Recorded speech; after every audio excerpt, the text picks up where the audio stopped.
কবিগুরু লিখেছিলেন, বিপুলায় পৃথিবীর কতটুকু জানি, দেশে দেশে কত না নগর রাজধানী রয়ে গেল অগোচরে। বাঙালি মানেই ভ্রমণ প্রিয়। এই ভ্রমণ পিপাসুদের কেউ করেন ইতিহাসের অনুসন্ধান, কেউ যান প্রত্নতত্ত্বের প্রয়োজনে, কেউ দেশে দেশে ঘুরে ঘুরে ভাবেন দেখব এবার জগৎটাকে, কেউ মাটিতে দেবতাকে খোঁজেন। ধ্যানমগ্ন তীর্থযাত্রীর সঙ্গে সঙ্গে চলেন প্রকৃতির প্রেমিকের দল, কেউ বা যৌবনের উদ্দীপনায় অ্যাডভেঞ্চারের লক্ষ্যে ভ্রমণ করেন।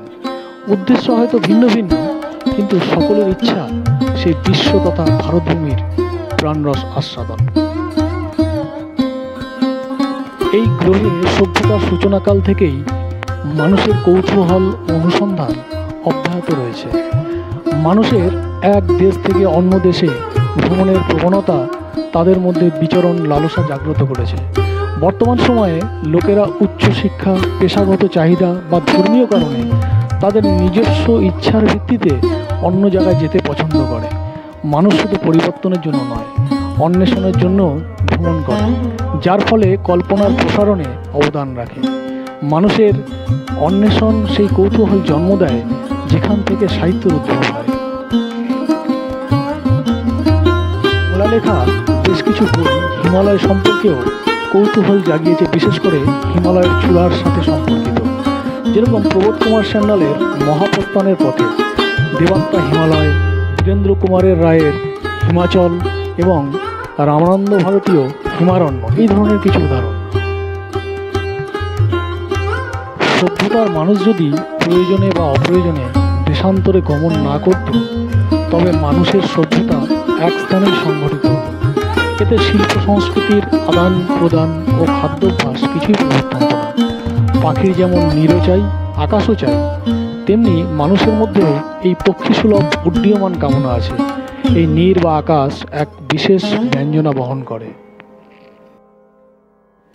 আমি পাহাড়ে আসিয়া অত্যন্ত সুখী, সমুদ্রের সামান্য নমুনা অর্থাৎ বঙ্গোপসাগর দেখিয়াছি, বাকি ছিল পর্বতের একটি নমুনা দেখা। এখন সে সাধু পূর্ণ হইল।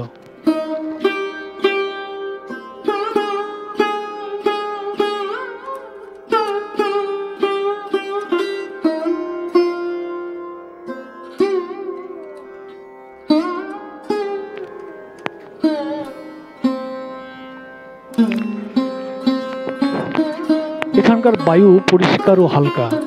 বায়ু এবং মেঘের লুকোচুরি খেলা দেখিতে বড়ই চমৎকার।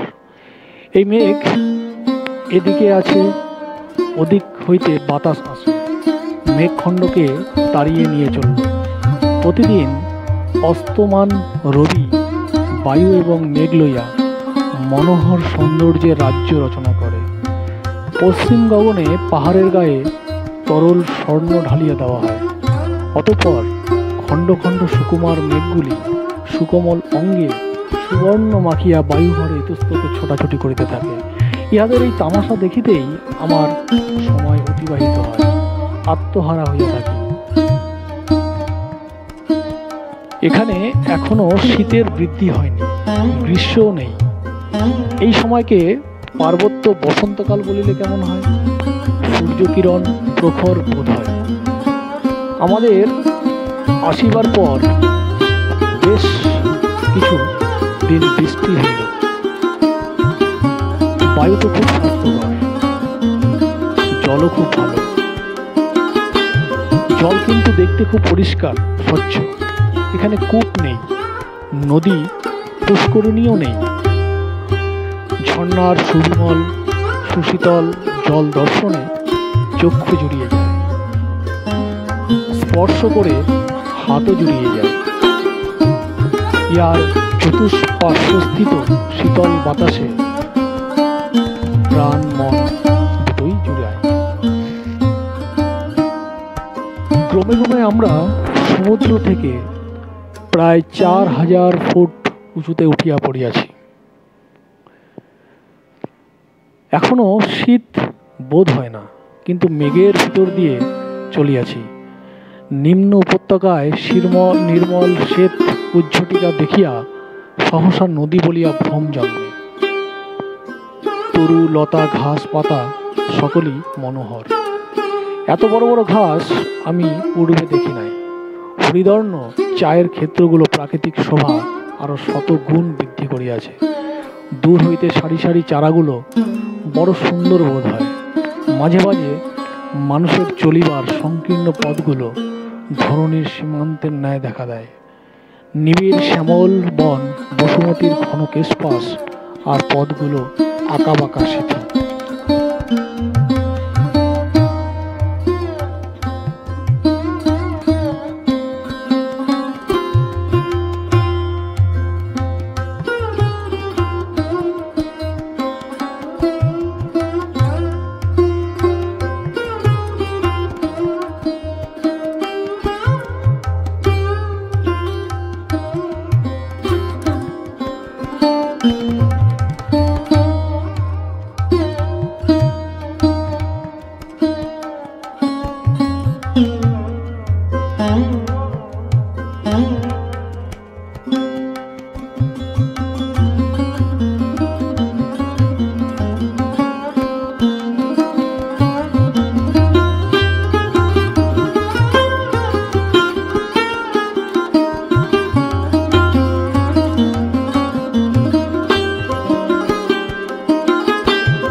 এখন আমরা 4000 ফিট ঊর্ধ্বে উঠিয়াছি, তবু শীত অনুভব করি না। কিন্তু গরমের জ্বালায় যে এতক্ষণ প্রাণ কণ্ঠাঘাত ছিল, সে জুলুম হইতে রক্ষা পাইলাম। অল্প অল্প বাতাস মৃদু গতিতে বইতেছে। অবশেষে কার্শিয়াং স্টেশনে উপস্থিত হইলাম। এখানকার উচ্চতা 4868 ফিট।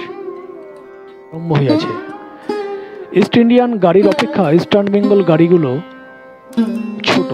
হিমালয়ান রেলগাড়ি আবার তাহার অপেক্ষাও ছোট। ক্ষুদ্র গাড়িগুলো খেলনা গাড়ির মতো বেশ সুন্দর দেখায়। আর গাড়িগুলো খুব নিচু। যাত্রীগণ ইচ্ছা করিলে চলিবার পর অনায়াসে উঠিতে পারেন, নামিতে পারেন। অবশেষে আমরা পৌঁছালাম ভারতের পশ্চিমবঙ্গ রাজ্যের সবচেয়ে উত্তর অঞ্চলের একটি শহর দার্জিলিং। সমুদ্রপৃষ্ঠ থেকে 6709 ফুট। পূর্ব হিমালয়ের শিবালিক পর্বতশ্রেণীতে অবস্থিত।